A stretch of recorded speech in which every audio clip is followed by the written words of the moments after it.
America যদি ইরানে পারমাণবিক বোমা ছোড়ে প্রথম আঘাতেই কত মানুষ মারা যাবে জানেন? 10 থেকে 15 কোটি। কিন্তু তারা শুধু মরবে না, তারা বাষ্পীভূত হয়ে যাবে। তেহরানের ওপর যদি এই বোমা পড়ে পুরো শহরটাই উবে যাবে এক মুহূর্তে।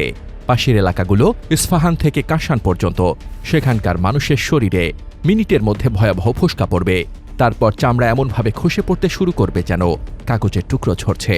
পারমাণবিক বোমা বিস্ফোরিত হলে তার তাপমাত্রা সূর্যের পৃষ্ঠের তাপমাত্রার চেয়েও বেশি হয়। কল্পনা করুন, সূর্যটা যদি সরাসরি আপনার মাথার উপর চলে আসে, তখন কোথায় পালাবেন? প্রথম আঘাতে যারা মারা যাবে তারা আসলে ভাগ্যবান। বাকি 30 থেকে 40 কোটি মানুষ এমন অবস্থায় পৌঁছাবে যে তাদের সম্পর্কে বলা হয় জীবিতরা মৃতদের ঈর্ষা করবে। তারা চিৎকার করে বলবে, আমি কেন মরিনি? রেডিও অ্যাক্টিভ বিকিরণে শরীর ভেতর থেকে গলে যাবে, চোখ অন্ধ হয়ে যাবে, ফুসফুস পুড়ে যাবে, ক্যান্সার ছড়িয়ে পড়বে প্রজন্মের পর প্রজন্ম ধরে। আধুনিক পারমাণবিক অস্ত্র হিরোশিমা আর নাগাসাকিতে ফেলা বোমার চেয়ে 1000 গুণ বেশি শক্তিশালী। হিরোশিমার সেই ভয়াবহতা আপনার কাছে শিশুদের গল্পের মতো মনে হবে আধুনিক একটি পারমাণবিক বোমার বিস্ফোরণের সামনে। পারমাণবিক যুদ্ধ কখনো ধীরে ধীরে বাড়ে না। একবার শুরু হলে প্রতিটি পক্ষ তার সবচেয়ে বড় এবং সবচেয়ে ধ্বংসাত্মক অস্ত্রটি সবার আগে নিক্ষেপ করে। কারণ সবাই জানে, শত্রু যদি বেঁচে যায় সে ছাড়বে না। তাই প্রথম আঘাতেই শেষ করতে হবে।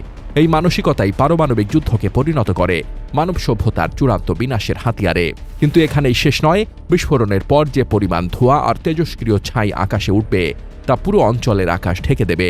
সূর্যের আলো আর মাটিতে পৌঁছাবে না। শুরু হবে নিউক্লিয়ার উইন্টার, এমন এক দীর্ঘ শীত যার কোনো শেষ নেই।